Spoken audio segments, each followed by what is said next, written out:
Jack Parson, playboy, anticristo e engenheiro de foguetes. Poucos ainda reconhecem o nome dele, mas Jack Parson teve um papel fundamental em levar a humanidade ao espaço. Parson foi um cientista de foguetes que inventou o primeiro combustível de foguete de estado sólido fundido em 1942. Ele abriu o caminho para a produção em massa dos dispositivos que lançariam seres humanos às estrelas e abasteceriam as armas de guerra. Juntamente com associados do Caltech, California Institute of Technology, ou Instituto de Tecnologia da Califórnia, ele fundou o Jet Propulsion Laboratory, JPL, uma organização que abriu o caminho para a NASA.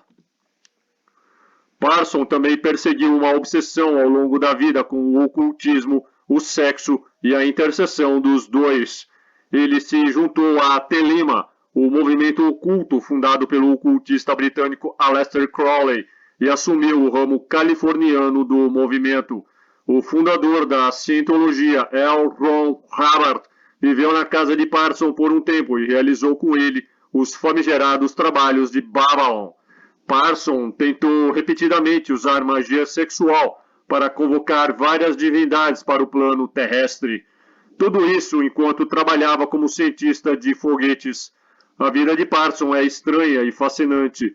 Ele era um cientista dedicado que ajudou a empurrar a humanidade para as estrelas, mas perseguiu o objetivo final de gerar um Golem anticristo para apressar a chegada do apocalipse e morreu em uma explosão em seu laboratório caseiro aos 37 anos. Desde a sua criação em 1958, a verdade sobre as origens ocultas da NASA foi discretamente escondida da consciência pública e o ocultismo subjacente por trás de todos os seus projetos e missões sempre foi encoberto por um manto imaculado de pureza técnica científica.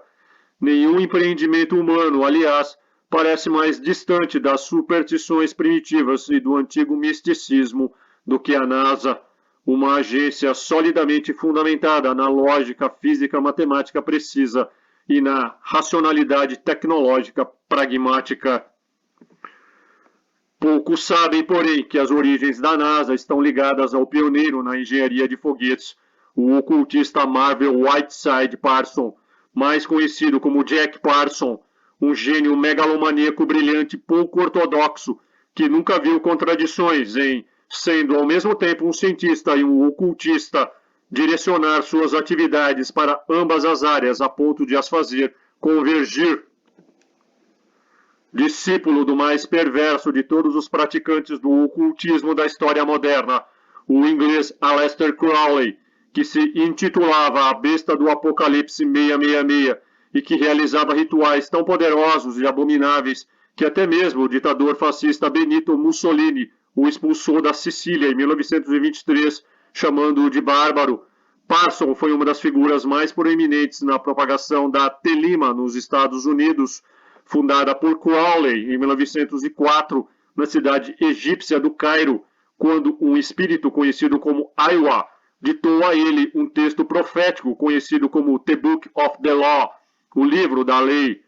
Cairo, que é chamado de Al-Kahir, o nome árabe do planeta Marte. Ele tinha o tipo de visão mental alucinatória sobre espírito, magia e liberdade humana que lançaria a cultura californiana de cabeça para baixo no final da década de 1960, causando uma revolução mundial no pensamento que ele nunca veria. E mesmo que sua carreira científica não despertasse interesse acadêmico na época, com o tempo, Parson passou a ser reconhecido por sua importante contribuição para a exploração espacial que conhecemos hoje.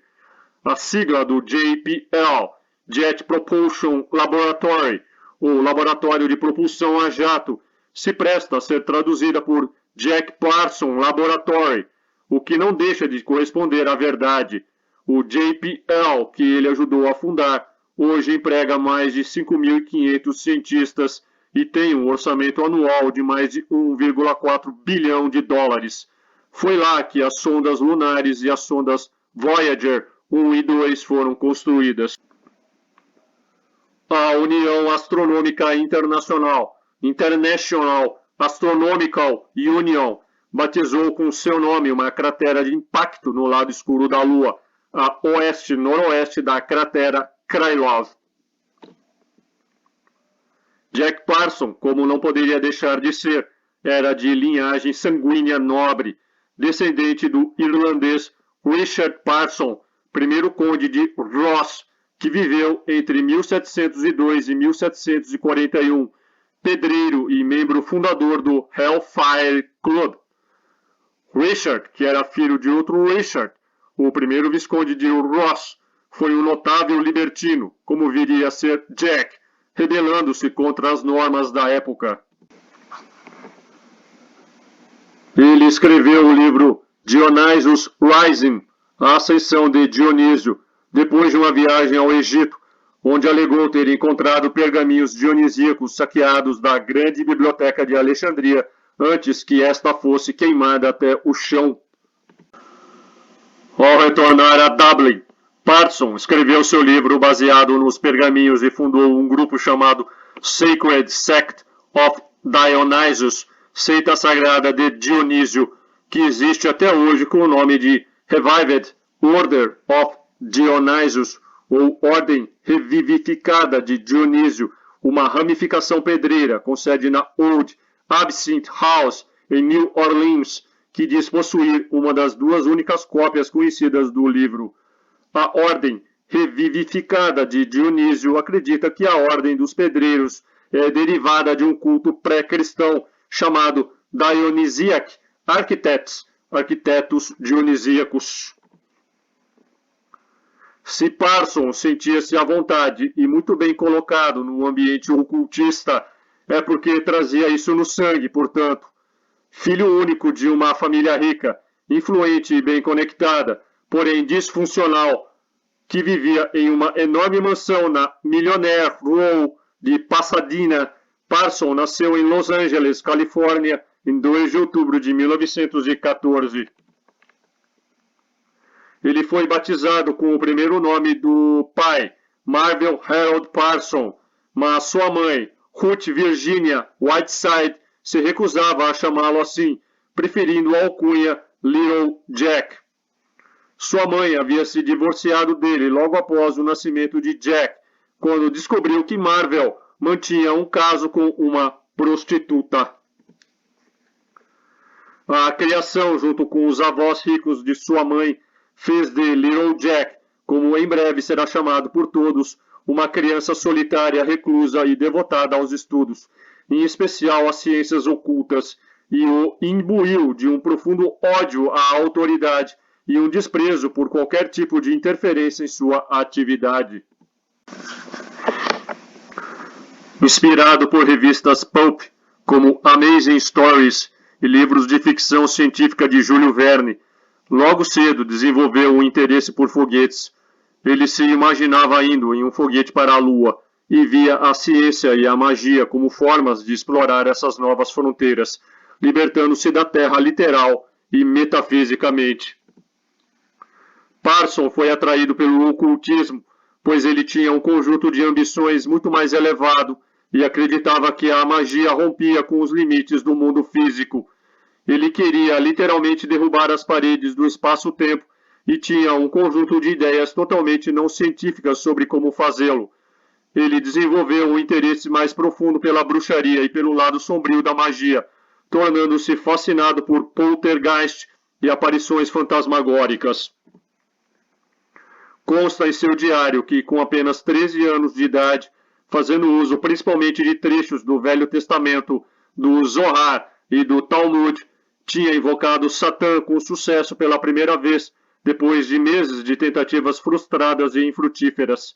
Na ocasião dessa primeira aparição de Satã, Parsons confessa ter se acovardado diante daquele que ele tanto buscava. A experiência o deixou tão amedrontado que só retomaria essa seara na idade adulta. A bolha segura e confortável em que Jack Parsons passou a infância e a adolescência foi quebrada pela crise econômica de 1929. As dificuldades financeiras da família o obrigaram a trabalhar nos fins de semana e durante as férias escolares nos escritórios da Hercules Powder Company, onde aprendeu sobre explosivos e sua utilização potencial na propulsão de foguetes. Junto com o colega de escola Edward Ed Foreman, à direita, com quem vinha explorando o assunto de forma independente em seu tempo livre, construiu e testou diferentes foguetes e logo construiu seu próprio motor de foguete de combustível sólido, ao mesmo tempo em que mantinha intensa correspondência com engenheiros pioneiros de foguetes, como o compatriota Robert Hutchins Goddard, o russo Konstantin Eduardovich Tsiolkovsky e os alemães Hermann Oberth em primeiro plano, Werner von Braun logo atrás à direita, com quem, aliás, passava horas conversando ao telefone, e Willy Lai.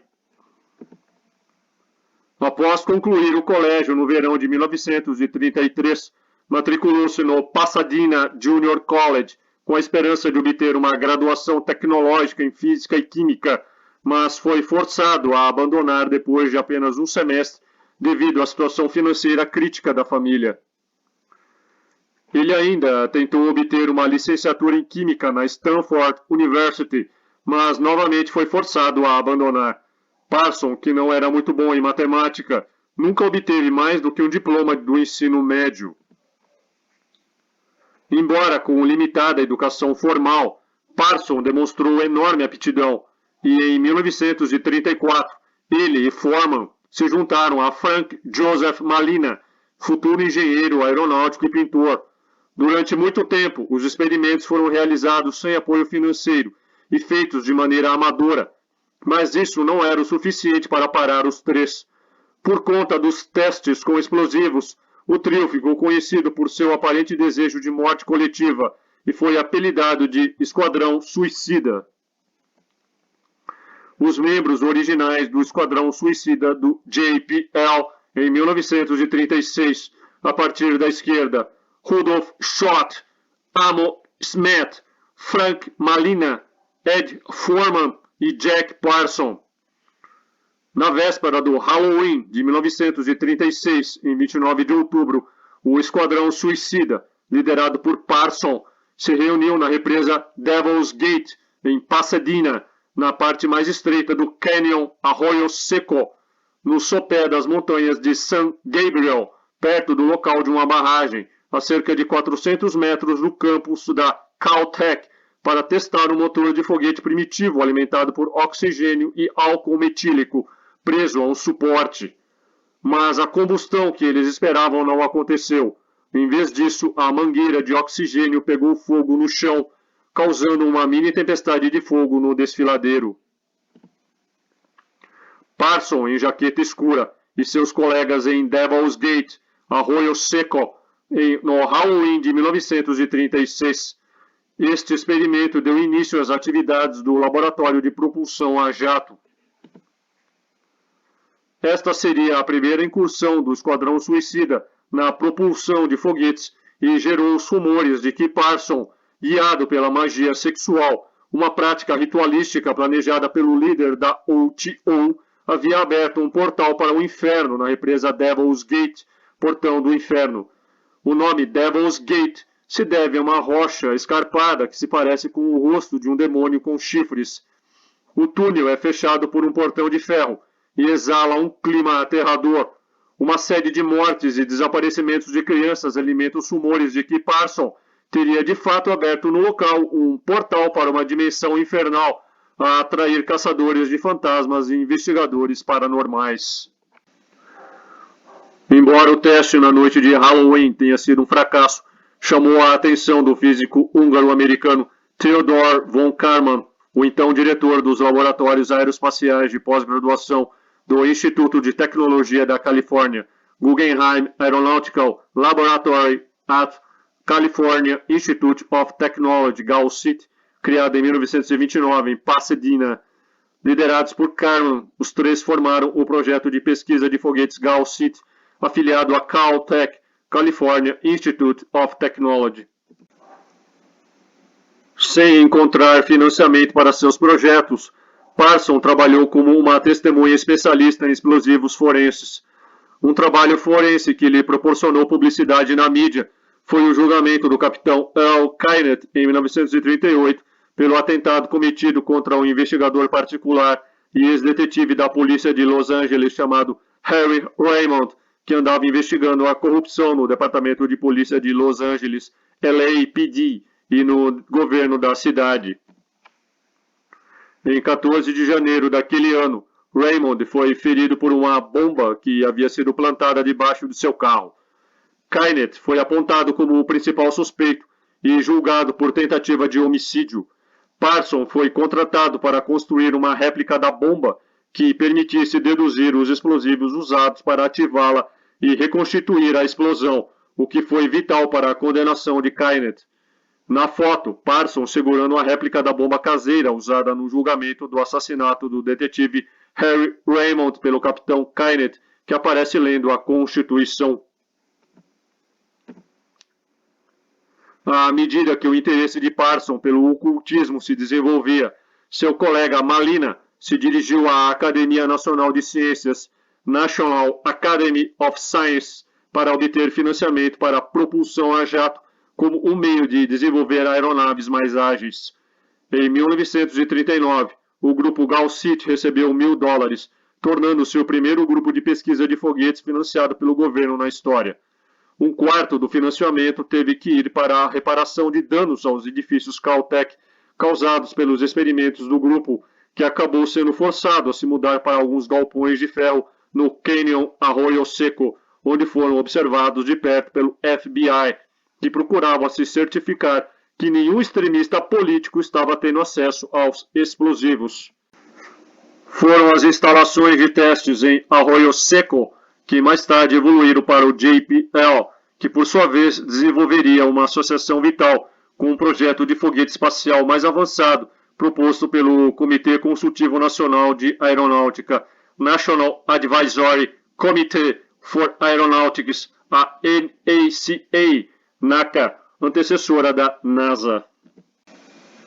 A contribuição deste grupo para o esforço de guerra não pode ser negligenciada, tampouco seus primeiros esforços em engenharia de foguetes, que forneceram grande parte do impulso para os posteriores projetos da NASA a partir do final dos anos 50 até o eventual desembarque do homem na Lua. Na foto, o esquadrão suicida original em 12 de agosto de 1941, da esquerda para a direita. Fred S. Miller, Jack Parson, Ed Foreman, Frank Malina, Capitão Homer Bauchi, Soldado Colby e Cabo Hamilton. Nota interessante: o filho de Frank Malina, o físico e astrônomo Roger Malina, é casado com a educadora britânica Christine Maxwell, irmã de Ghislaine Maxwell, socialite britânica conhecida por sua associação com Epstein. Mas Parson estava tomado por ideias extraordinárias que buscavam alturas muito mais elevadas do que meros projetos de foguetes. No mesmo ano de 1939, depois de considerar brevemente o marxismo, Parson conheceu a Igreja Telima, o movimento religioso ocultista fundado por Crowley em 1904, e junto com sua primeira esposa, Mary Helen Northrop, com quem se casaram em 1935, ingressou na pedreira HP Lodge, um ramo californiano e braço armado da Ordo Templi Orientis, ou TO, organização ocultista germânica fundada pelo rico industrial alemão Karl Kellner em 1903. Kellner acreditava ter descoberto uma chave que oferecia uma explicação para todo o complexo simbolismo dos pedreiros e dos mistérios profundos da natureza. Em 1895, ele começou a discutir sua ideia de fundar uma academia pedreira com seu associado Albert Karl Theodor Hus, que seria chamada de Ordo Templi Orientis, Ordem Templária Oriental. Tanto os homens como as mulheres seriam admitidos em todos os graus desta ordem, mas a posse de altos graus pedreiros seria um pré-requisito para a admissão no círculo interno da OTO. Devido à regulamentação da Grand Lodge estabelecida as mulheres não podiam ser feitas pedreiros, o que parece ter sido uma das razões para que Kellner e seus associados resolvessem criar sua própria ordem, a fim de reformar o sistema e permitir a admissão de mulheres. Com a morte de Kellner em 7 de junho de 1905, Russ e Franz Hartmann, que havia sido discípulo de Helena Blavatsky na Índia e fundador da Sociedade Teosófica na Alemanha em 1896, se tornaram os chefes da OTO, reformulada em 1925 por Crowley após a sua expulsão da Golden Dawn, de acordo com o princípio faça o que quiser da Telima. Parson logo se identificou com as propostas da Telima e com a liberdade sexual única que promovia, como a de incentivar os participantes a trocar de parceiros. Isso 3 décadas antes da Revolução Sexual. Em 1935, por ordem de Crowley, o ocultista e mágico cerimonial inglês expatriado Wilfred Talbot Smith fundou a HP Lodge número 2 e transformou a sua casa em Hollywood em sua sede. Smith anunciou a fundação de seu grupo em um anúncio na revista American Astrology e imprimiu um panfleto explicando o que era a OTO. Parson não via nenhum problema em conciliar suas atividades científicas e mágicas, tanto que antes de cada teste de lançamento de foguetes, para desespero de seus colegas, cantava o hino de invocação ao deus grego Pan. Parson não deu nenhum indício inicial das agitações internas que o levaram a adorar o diabo e levar uma vida dupla extraordinária. Cientista respeitado durante o dia, ocultista dedicado à noite. Parson subiu rapidamente na hierarquia e, em março de 1941, foi encarregado pelo próprio Crowley para liderar e tirar da decadência a HP Lodge, que o seu fundador Smith havia transformado em um mero ponto de encontro para orgias de finais de semana.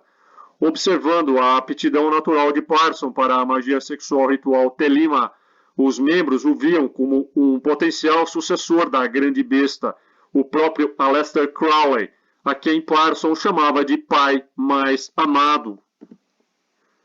No mesmo ano, o grupo Gaussite demonstrou os primeiros foguetes de decolagem movidos por jato.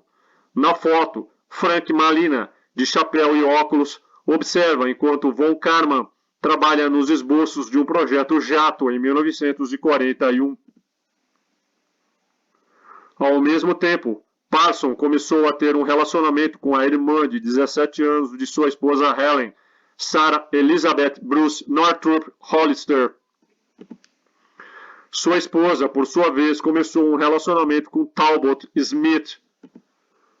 Os 4, junto com outros telemitas, acabaram se mudando para uma mansão de 11 quartos, apelidada de The Parsonage, o presbitério, na 1003 Orange Grove Avenue, em Pasadena, em junho de 1942. Todos contribuíam para o aluguel e viviam comunitariamente no que se tornou a nova base da HP Lodge. No lote, eles abatiam seu próprio gado para alimentação, bem como para seus rituais de sangue. Parson converteu a garagem e a lavanderia em um laboratório químico e frequentemente realizava reuniões de discussão de ficção científica na cozinha.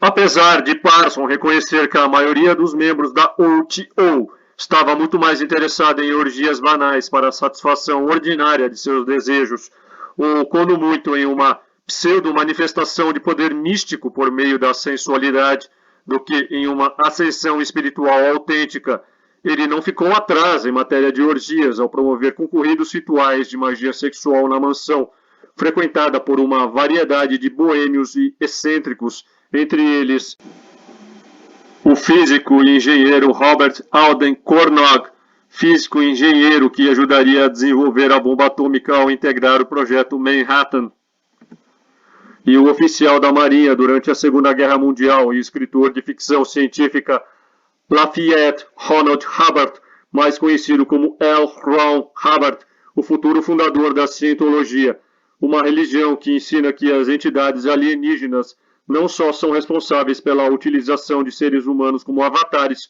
como os usam para fazer o mal. As drogas fluíam livremente, assim como os parceiros sexuais. Crowley chamava o casamento de uma instituição detestável, e Parson usou essa justificativa para suas práticas libertinas. A pousada atraiu atenção negativa, com a polícia e o FBI recebendo alegações de que abrigava um culto praticante de orgias e magia negra, embora, após a investigação, não tenha sido considerado uma ameaça à segurança nacional.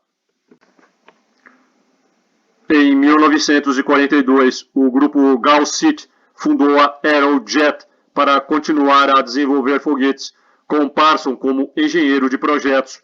Uma das principais inovações do grupo foi o desenvolvimento do Jet Assisted Take-Off (JATO) para o US Air Corps, com Parson desenvolvendo um combustível sólido de foguete de queima restrita que era estável o suficiente para ser armazenado indefinidamente. Parson convencera o governo de que o foguete poderia ser útil em tempos de guerra e sua tecnologia do motor e o combustível foram comercializados por meio da Aerojet. Versões desse combustível foram eventualmente usadas pela NASA no ônibus espacial, bem como em mísseis balísticos militares. Com isso, formou um negócio de sucesso chamado Aerojet. Em 1943, o Exército dos Estados Unidos encomendou 2.000 foguetes da empresa. Na foto, Parson em pé acima de um canister jato no JPL em junho de 1943. A devoção absoluta e obsessiva de Parson a Satã, a quem definia como a força motriz que move o submundo de energia espiritual e também física, ia tão longe que até mesmo seus pares mantinham os 2 pés atrás em relação a ele. Parson passou a realizar evocações de entidades por meio do voodoo, que considerava o mais violento e eficaz dos meios para estabelecer contato com os espíritos infernais. Os membros da HP Lage chegaram a escrever uma carta a Crowley, reclamando da atmosfera aterradora criada por seu líder nos cultos da OTO, a quem acusavam de ter transformado as práticas de magia sexual tradicionais da Telima em experiências tão assustadoras e perigosas quanto aquelas praticadas nos cultos a Inanna, a grande prostituta da Babilônia, as mais obscuras do cabalismo. Esse ritual requeria que o iniciado na OTO visualizasse a árvore da vida com suas 10 esferas e suas 22 partes interconectadas, e caso fosse aprovado no juramento do abismo, tornava-se irmão negro da Cabala. Os novos acionistas majoritários da Aerojet o expulsaram em 1943 porque desaprovaram seus métodos de trabalho pouco ortodoxos e inseguros, atestados pelo FBI após uma série de investigações sobre seu envolvimento com o ocultismo, drogas e promiscuidade. Em resposta, Parson e Foreman fundam a Ad Astra Engineering Company, nome baseado em um dos provérbios latinos preferidos de Parson, Ad Astra per Aspera, que significa literalmente pelas dificuldades aos astros, ou em tradução livre, alcançar a glória por caminhos árduos e espinhosos. No mesmo ano, o governo dos Estados Unidos ouviu que a Alemanha nazista estava desenvolvendo o foguete V-2 e então deu ao grupo de pesquisa de foguetes Gaucit, agora sem Parson, recursos para desenvolver armas baseadas em foguetes. A Aerojet foi então renomeada como Laboratório de Propulsão a Jato, Jet Propulsion Laboratory, JPL, tornando-se uma instalação formal do Exército dos Estados Unidos sob contrato da Caltech. Em 1945, Jack Parson ainda era o sumo sacerdote da loja HP de Crowley, em Pasadena, onde L. Ron Hubbard se juntou a ele. Impressionado com a exuberância e energia de Hubbard, Jack escreveu uma carta falando sobre ele a Crowley, abre aspas. Deduzi que ele está em contato direto com alguma inteligência superior. Ele é a pessoa mais telêmica que já conheci e está de acordo com nossos próprios princípios. Fecha aspas. Ele logo foi iniciado nos segredos da OTO e se tornou o parceiro mágico de Parson, recebendo o nome de Frater H. Juntos, Parson e Hubbard criaram um sórdido esquema chamado Trabalho de Babylon para trazer o Anticristo e o Apocalipse. A manifestação de Babylon era o feito satânico mais perseguido por Parson desde que lera em 1940 na revista Pulp Unknown a versão original do conto Darker Than You Think, de Jack Stewart Williamson, protagonizado por uma mulher de cabelo escarlate que monta uma grande besta. Parson identificou a ruiva com Babylon, a Scarlet Woman, mulher escarlate, a consorte da grande besta 666, que pela profecia de Crowley daria à luz a um Messias telêmico. O Moonchild, nome de um romance escrito por Crowley em 1917 e publicado pela primeira vez pela Mandrake Press em 1929, cuja trama envolve uma guerra mágica entre magos brancos e negros por causa de uma criança ainda não nascida. O Filho da Lua, um veículo humano para uma semente demoníaca, não muito diferente do bebê de Rosemary, inauguraria o Ion de Horus e encerraria a de Osíris, representado pelo cristianismo, pelas demais religiões patriarcais inimigas da civilização e pelos homens e instituições a eles subordinados. Babylon, a contraparte telêmica de Kali ou Isis, foi descrita por Parson como sendo ao mesmo tempo negra, homicida e horrível, abençoada e reconfortante, reconciliadora dos opostos, a apoteose do impossível. Na Telima de Crowley, que se baseou na passagem do Apocalipse 17, 3, 5, Babylon era, ou pelo menos representava, a própria Terra. Imbuído de um certo gnosticismo, Parson referia-se a Babylon como Sofia e acreditava que ela era a personificação da sabedoria, alguém que desempenhara um papel fundamental na criação do universo e da humanidade. No mito de Sofia, ela deu à luz muitos seres malignos enquanto estava presa no submundo. Um desses seres foi o Demiurgo, que criou este nosso falso mundo e lhe conferiu todas as suas más qualidades. Sofia ajudou a devolver a luz ao mundo, e quando o Demiurgo criou Adão, ela ocultou a consciência do primeiro homem, apenas devolvendo-a ao mundo por meio da primeira mulher, Eva.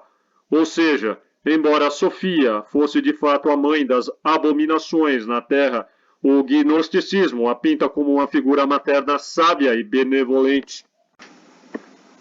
O mais provável, no entanto, é que Crowley tenha criado o termo Babylon a partir de Babylon, proveniente do idioma enoquiano, e que se traduz como prostituta, até porque Crowley realizava invocações dentro do sistema de magia enoquiana, conforme registrado em seu livro The Vision and the Voice, A Visão e a Voz, livro 418, de 1911, em que narra sua jornada mística enquanto explorava os 30 éteres enoquianos originalmente desenvolvidos por John Dee e Edward Kelly no século XVI. De todas as suas obras, Crowley considerou este livro o segundo em importância, atrás apenas do Livro da Lei, o texto que estabeleceu seu sistema religioso e filosófico da Telima em 1904. Crowley provavelmente escolheu esta grafia em particular para o nome de Babylon para sua significância cabalística. Trocando-se a letra Y por um A, o termo Al surge no centro da palavra. A palavra também separa-se silabicamente em inglês em Bab al-On. Bab é o termo árabe para porta ou portal. Al é uma das chaves para a compreensão do livro da lei, bem como um dos títulos cabalísticos de Deus, significando o em hebraico. On é o nome egípcio para a cidade conhecida pelos gregos como Heliópolis, a cidade das pirâmides.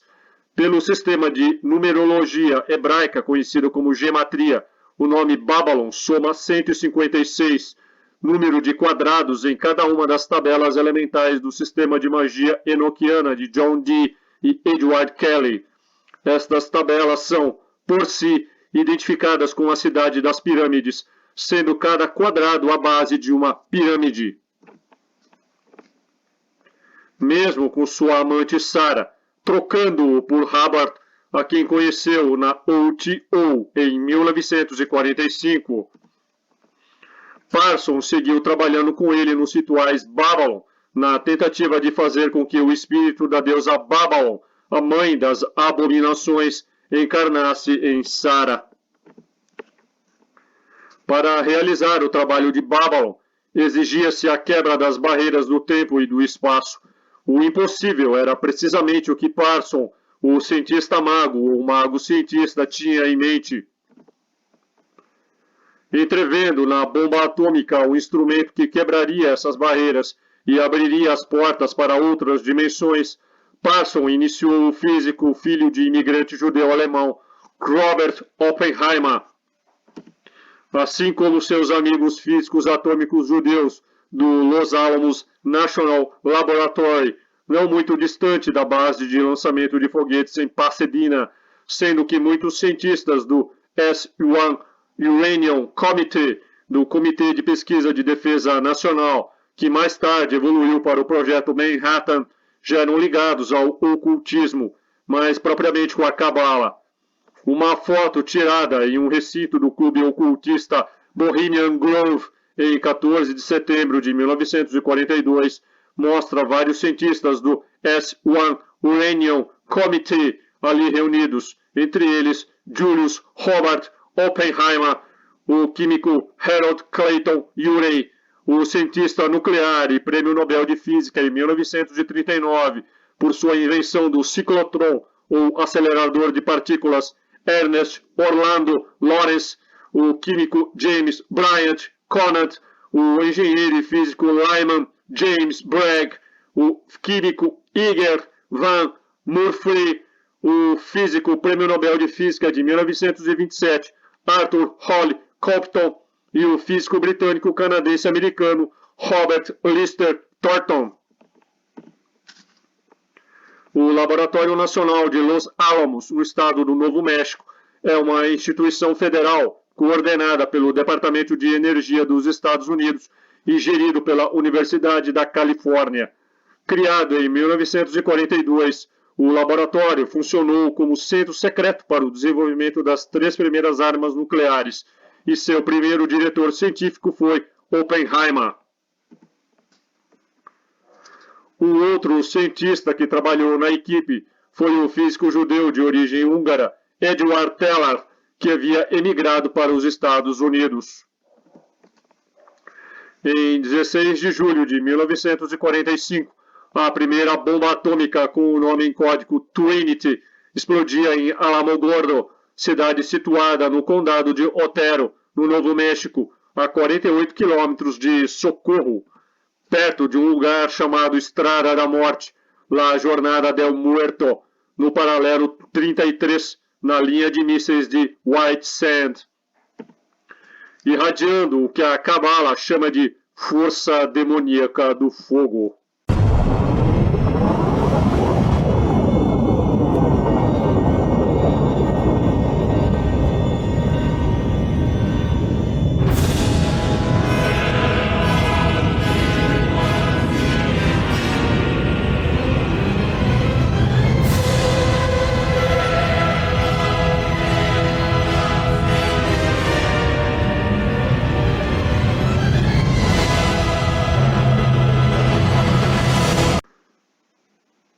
Oppenheimer recordou mais tarde que, ao testemunhar a explosão, lhe veio à mente um verso do texto sagrado hindu Bhagavad Gita, parte do poema épico indiano Mahabharata, datado do século IV a.C.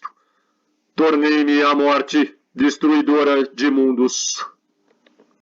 We knew the world would not be the same. Few people laughed.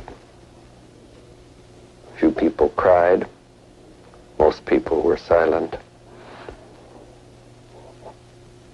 I remembered the line from the Hindu scripture, the Bhagavad Gita.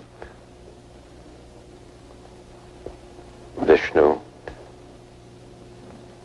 is trying to persuade the prince that he should do his duty, and to impress him takes on his multi-armed form and says, "Now I am become death, the destroyer of worlds."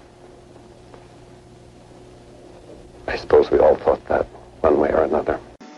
No local exato da explosão abriu-se uma cratera de vidro radioativo de 3 metros de espessura e 330 metros de diâmetro.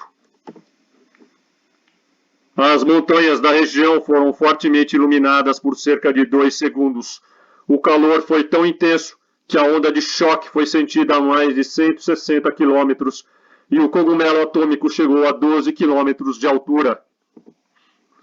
Tempos depois, no hipocentro da explosão, foi erguido um obelisco de lava solidificada com cerca de 3,65 metros de altura.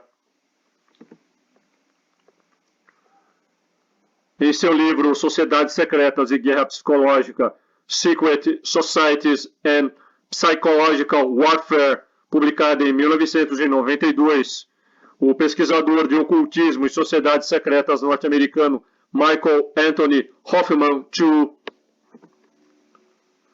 refere-se ao seu conterrâneo e igualmente pesquisador de ocultismo James Shelby Downer, segundo o qual um feto Golan, conhecido na alquimia como um homúnculo, estava dentro do gigantesco cilindro apelidado de Jumbo pelos trabalhadores da construção civil, colocado perto do Marco Zero em 16 de julho de 1945, imediatamente antes da explosão da Trinity.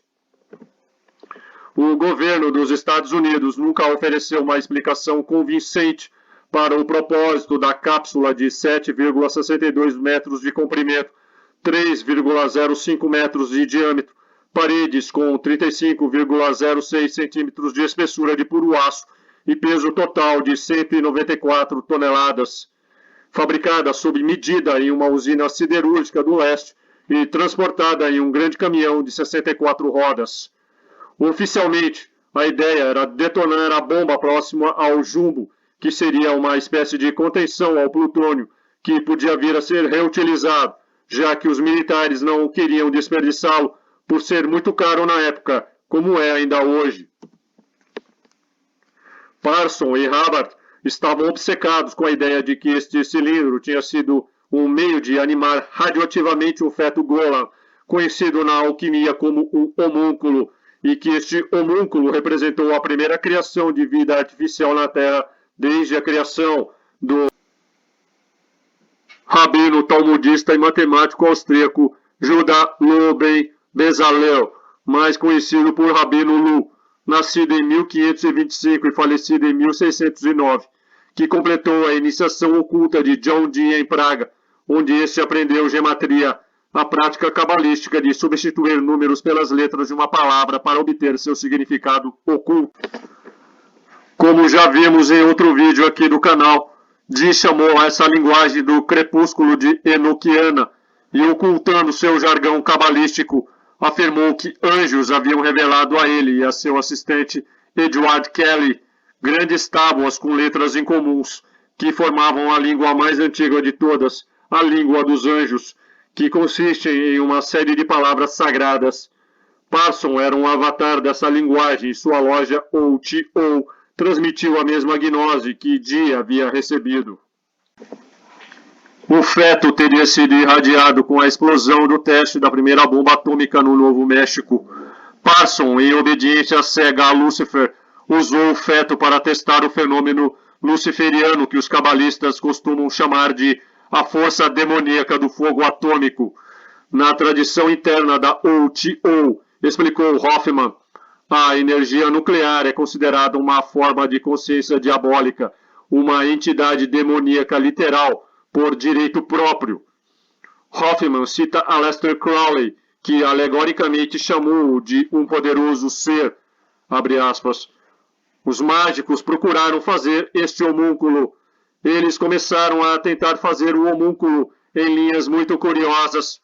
Além disso, e isso é o ponto crucial, eles pensaram que, ao realizar este experimento em um lugar especialmente preparado, um lugar magicamente protegido contra todas as forças incompatíveis, e invocando naquele lugar alguma força que eles desejavam, algum ser tremendamente poderoso, e eles tinham conjurações que eles pensavam ser capazes de fazer isso, viria a causar a encarnação de seres de infinito conhecimento e poder que levariam o mundo inteiro em direção da luz e da verdade. Fecha aspas. Este lugar mágico, protegido de todas as forças incompatíveis, foi Alamogordo, no Novo México, a terra do encantamento, protegido da histeria da guerra sob o estado de segurança nacional. Hoffman prossegue esclarecendo que a gênese desse homúnculo irradiado pelo fogo atômico foi inspirada na enigmática sigla INRI de Albert Pike, grau 33, e soberano grande comendador da jurisdição do sul do rito escocês no século XIX. Igni, natura, renovator, íntegra, nascer pelo fogo renova a vida. Esta é uma paródia da sigla INRI, pregada na cruz acima de Cristo. Jesus, Nazareus, Rex, Judeorum, Jesus de Nazaré, Rei dos Judeus. A matéria morta animada, homúnculo, era da Ou-Ti-Ou, a criança do novo Ion, simbólica, a criança da lua, da terra da morte, Egito, ou seja, Horus, filho de Ísis, o bebê de Rosemary. A doutrina da Ou-Ti-Ou, refletindo a antiga tradição ocultista, afirma que somente mantendo a primeira animação do homúnculo encarnada na Terra poderia adulterar a natureza, avançando para o estado de engenharia genética, clonagem e bestialidade do xenotransplante, processo de transferir cirurgicamente um tecido de uma espécie para outra distinta, que se tornaram práticas usuais da ciência. Parson, Hubbard e a Ou-Ti-Ou, em associação com outros cientistas do Laboratório Nacional de Los Alamos, da JPL, da Caltech e da Aerojet, estavam envolvidos em eventos científicos e cerimoniais destinados a manter esse homúnculo vivo na Terra. O portal aberto com a explosão da primeira bomba atômica teria sido ampliado por Parson e seu parceiro Hubbard, que na ocasião usava o pseudônimo Frederick H. em 1946 com o trabalho de Babylon propriamente dito, que buscava trazer a este plano astral a própria deusa Babylon. Estes, que foram considerados os rituais cabalistas mais pesados já realizados, tiveram início em 1º de março de 1946 na mansão de Parson, o presbitério. Parson escreveu um relato bastante detalhado dos eventos, que começou com Hubbard afirmando, abre aspas, o ano de Babylon é 4063. Ela é a chama da vida, o poder das trevas. Ela destrói com o olhar. Ela pode levar tua alma. Ela se alimenta dos fins dos homens, bela e horrível. Fecha aspas. No terceiro dia, Hubbard e Parson integraram fluidos reprodutivos nos rituais. Estenda um lençol branco. Coloque sobre ele o sangue do nascimento. Pense nas coisas obscenas e lascivas que você não poderia fazer. Tudo é bom para Babylon. A luxúria é dela. A paixão é sua. Considere tu, a besta, violando. No dia seguinte, Hubbard presidiu um frenesi sexual entre ele e uma mulher que havia sido recrutado para as cerimônias. Ao longo de 2 semanas, Hubbard e Parson tentaram introduzir a criança astral no mundo, os dois envolvidos em cânticos rituais, desenhando símbolos ocultos no ar com espadas, pingando sangue animal em runas e se divertindo para impregnar tabuletas mágicas. Em uma das façanhas mais célebres da história do ocultismo, Parson se tornou um irmão negro da Cabala, mago negro do caminho da mão esquerda da tradição do judaísmo místico, convertendo-se no próprio mal. De acordo com Hubbard, durante o ritual, Parson abriu um buraco no espaço-tempo, um portal interdimensional, e algo maligno saiu de lá. Por esse portal é que muitos pensam teriam chegado os OVNIs que inauguraram a era moderna dos discos voadores um ano e meio depois, em 24 de junho de 1947, com o avistamento do piloto Kenneth Arnold sobre as montanhas Cascade, no estado de Washington, e alguns dias depois, no começo de julho, com até mesmo a queda e a captura de um deles em Roswell, no Novo México. Não é à toa que, para certos círculos oficiais, Parson seria a figura-chave que explicaria não só o surgimento do fenômeno OVNI na segunda metade do século XX, como também revelaria sua origem demoníaca. Numa certa ocasião, Parson e Hubbard passaram cerca de 40 dias no deserto de Mojave, região situada ao sul da Califórnia, sudoeste de Utah, sul de Nevada e noroeste do Arizona, realizando ostensivamente rituais de invocação de alienígenas baseadas nas do próprio Crowley, e que anos depois seriam praticados pelos ufólogos, sem que tivessem a noção de que não estariam fazendo mais do que replicar o modus operandi dos ocultistas. E como já vimos, esta não foi a primeira vez em que um portal dimensional teria sido intencionalmente aberto. O portal aberto por Crowley se ampliou desde então, graças às explosões nucleares e aos ajustes herméticos adicionais de Parson. Crowley e seus amigos tiveram sucesso em abrir esses portais, mas falharam no fechamento deles. O que seus esforços podem ter conseguido foi a ampliação drástica e a destruição de um portal mágico existente e o subsequente não fechamento dele. Talvez o rasgo que eles criaram não tenha sido possível fechar. No início de 1946, Hubbard e Sarah convenceram Parson a abrir um negócio juntos, comprando iates na costa leste e navegando com eles para a Califórnia para vendê-los com lucro.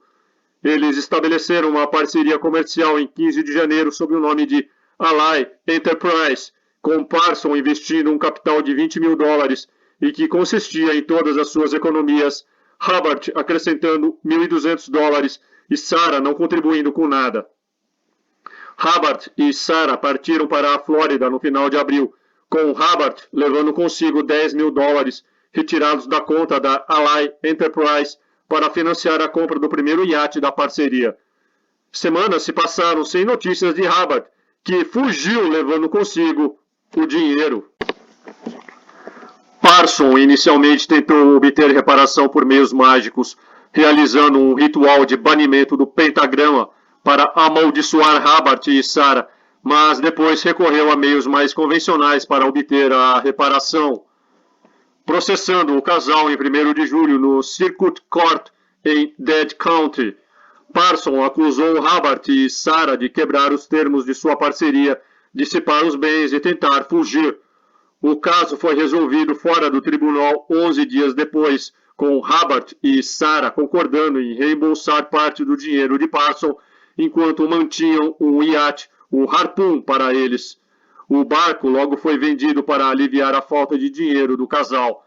Sarah conseguiu dissuadir Parson de pressioná-los, ameaçando expor seu relacionamento anterior, que começou quando ela era ainda menor de idade. Hubbard e Sarah se casaram no meio da noite de 10 de agosto de 1946 em Chestertown, Maryland.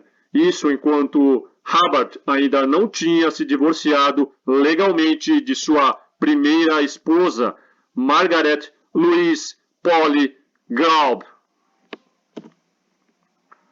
Em suma, Parson perdeu a maior parte de sua fortuna no golpe, a empresa se desfez e Hubbard e Sarah fundaram juntos uma nova religião, a Scientologia, baseado em tudo o que tinham aprendido com Parson e a Telima. Sarah, uma figura importante no ramo de Pasadena da OTO, onde era conhecida como Soror, irmã Kassap, desempenharia um papel importante na criação da Dianética, que evoluiria para o movimento religioso da Cientologia, a ciência moderna da saúde mental, de Hubbard. Ela foi a auditora pessoal de Hubbard e, juntamente com ele, um dos 7 membros do Conselho de Administração da Fundação da Dianética. No entanto, o casamento foi seriamente perturbado. Hubbard iniciou uma campanha prolongada de violência doméstica contra ela e a sequestrou e sua filha pequena.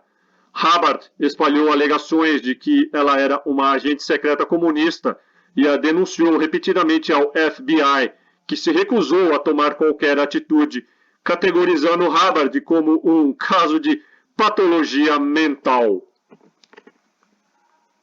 O casamento terminou em 1951 e gerou manchetes escandalosas nos jornais de Los Angeles. Posteriormente, ela se casou com um dos ex-funcionários de Hubbard e se mudou para o Havaí e depois para Massachusetts, onde morreu em 1997.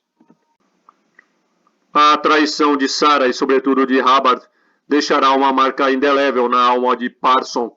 Após este incidente, ele se desligou da OTO. Sua busca mágica continuou na solidão, concentrando-se em um ritual de 40 dias chamado Oath of the Abyss, juramento do abismo, que Parson descreverá mais tarde como loucura e terror.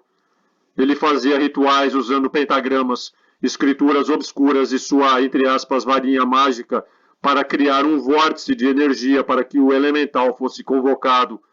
Parson fazia rituais em tabletes mágicos ao som do segundo concerto para violino de Prokofiev, em nome do avanço espiritual, enquanto Hubbard, referido como o escriba no diário do evento, examinava o plano astral em busca de sinais e visões.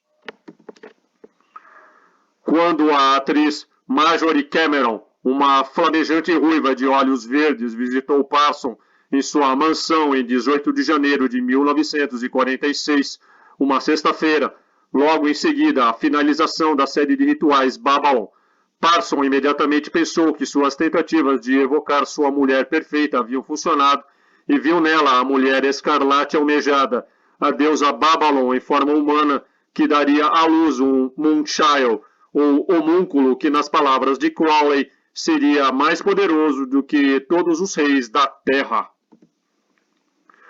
Ambos sentiram uma atração imediata e irresistível um pelo outro e passaram a viver juntos. Durante 2 semanas ficaram trancados no quarto de Parson, onde realizaram rituais de magia sexual. Em uma carta a Crowley, datada de 23 de fevereiro de 1946, Parson exclamou, abre aspas, "Eu tenho o meu elemental. Ela chegou uma noite após a conclusão da operação e tem estado comigo desde então." Fecha aspas. Cameron não fazia ideia de que ela havia sido invocada dessa forma. Ela se tornou sua musa e foi tema de um livro de poesia que Parson escreveu na época. Em outubro do mesmo ano, se casaram. Marjorie Cameron contou à sua colega de profissão em Hollywood, a atriz e pintora austríaca Renata Drug, a respeito de seu batizado cabalista no rito babilônico, o qual se realizou na presença de Hubbard.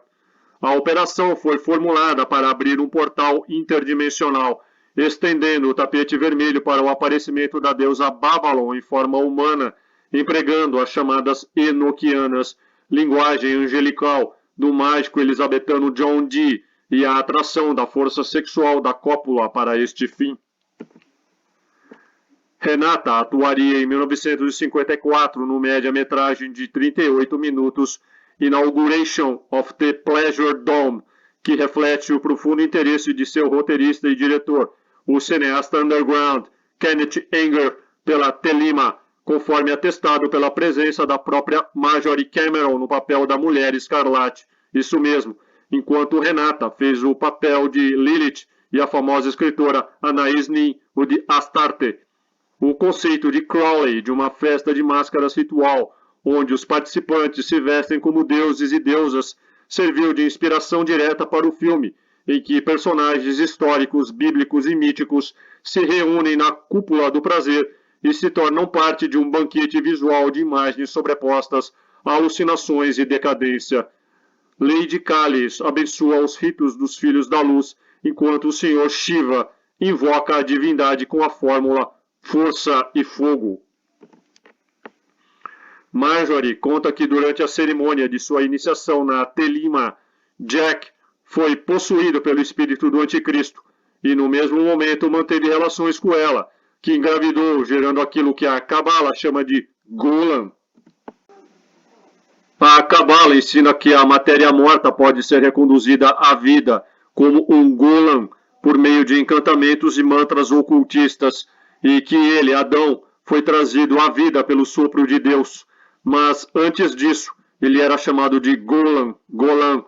Deus o criou do mais fino barro, retirado, segundo a tradição judaica, do topo de Monte Sião, considerado o centro ou umbigo do mundo. Ao seu antigo professor, Parson contou que o feto foi abortado e retirado do ventre de Cameron por agentes do governo, que acreditava a OTO tinham custódia do homúnculo. Que uso preciso foi feito dos restos mortais do bebê abortado são desconhecidos. Cerca de 2 anos depois, em 31 de outubro de 1948, Parson contou a Marjorie que o Golan havia sobrevivido e que era uma menina. Parson proclamou o aspecto espiritual desta encarnação de Babylon como uma afinidade entre ela e o movimento de libertação das mulheres, que esse tempo estava em sua infância. Ele escreveu, abre aspas, seu espírito está dentro de todas as mulheres para proclamar sua igualdade com os homens, fecha aspas. Segundo Parson, ela se tornaria uma figura pública internacional dedicada a levar a cabo o trabalho do anticristo. Babylon está encarnado na Terra hoje, aguardando a hora certa de sua manifestação. Naquele ano, Jack Parson batizou a si mesmo com o nome ocultista de Belarion Armilus al-Dajjal, que significa o anticristo.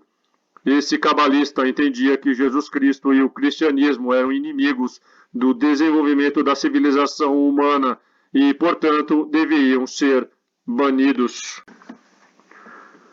Com o início da Guerra Fria e o macartismo em curso, todos os acadêmicos suspeitos de serem simpatizantes do comunismo foram excluídos e muitos de seus colegas perderam o certificado de segurança, acabando desempregados. Em 1951, Parson perdeu o seu e quase foi processado por traição por passar documentos sigilosos de seu então empregador, a Hughes Aircraft Co., pertencente ao aviador, engenheiro aeronáutico, industrial, produtor e diretor de cinema Howard Hughes, para o nascente governo israelense com quem estava negociando um foguete. Parson foi investigado pelo FBI, acusado de espionagem pelo governo norte-americano e impedido de trabalhar com foguetes. Ele não foi considerado culpado, mas sua carreira científica terminou. Ele se viu obrigado a ganhar dinheiro como trabalhador braçal, auxiliar de hospital e mecânico de automóveis. Tendo sido expulso da ciência, Parson tornou-se ainda mais profundamente arraigado no ocultismo. Algo deu errado, porém.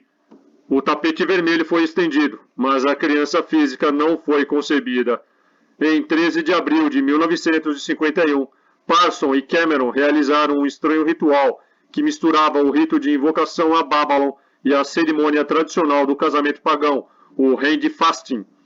Ali, naquela sombria sexta-feira 13, foi semeado no ventre da mulher escarlate o anticristo espiritual não encarnado. Marjorie, que mais tarde participaria do movimento iconoclasta e contracultural do sul da Califórnia, declarou que Parson, possesso pela entidade Belarion Armilus al-Dajjal, o anticristo, tentou engravidá-la sexualmente. A devotada vida de Parson chegou ao fim com um estrondo monumental, pouco mais de um ano depois, em 17 de junho de 1952. Pouco antes de uma viagem planejada para o México, Parson recebeu uma grande encomenda de explosivos para um filme. Outrora um titã em sua área, Parson passou seus últimos dias aplicando suas habilidades na criação de pirotecnia e explosivos para a indústria cinematográfica, mais especificamente para a Special Effects Corp. Enquanto Marjorie fazia compras para as férias planejadas, Parson preparava o pedido em seu laboratório doméstico lá, Millionaire's Row, repleto de compostos e produtos químicos voláteis, quando, acidentalmente, segundo a versão oficial da polícia, deixou cair um tubo de mercúrio e explodiu a si mesmo em pedacinhos. A explosão mortal que foi sentida a 1 quilômetro de distância destruiu o laboratório na garagem de Parson, danificando seu braço direito e quebrando o outro braço e as duas pernas e deixando um buraco em sua mandíbula. Em meio aos destroços, havia páginas espalhadas, cobertas por símbolos como pentagramas e textos escritos em idiomas desconhecidos. Ele morreu 45 minutos depois. Não houve funeral para Parson. Quando sua mãe ouviu a notícia, ela ficou tão atormentada que se juntou a ele na morte, engolindo um frasco de pílulas para dormir. Apesar das especulações de suicídio ou assassinato, a polícia considerou a sua morte como um acidente. Várias teorias sugerem que a explosão foi resultado de velhos rancores de seus inimigos, uma conspiração sinistra do FBI, um experimento mágico científico que deu errado, o fato de sua garagem estar repleta de produtos químicos explosivos ou uma combinação de algumas delas. O FBI rapidamente entrou em cena e misteriosamente apreendeu todos os seus registros e notas, que permanecem classificados até hoje. Entre os seus pertences havia uma caixa preta quadrada coberta de símbolos mágicos, cujo paradeiro é totalmente desconhecido.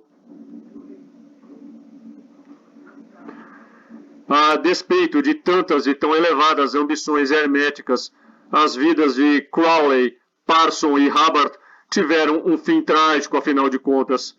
Crowley morreu como um pobre viciado em heroína em 1º de dezembro de 1947 e Hubbard morreu de um derrame em 1986.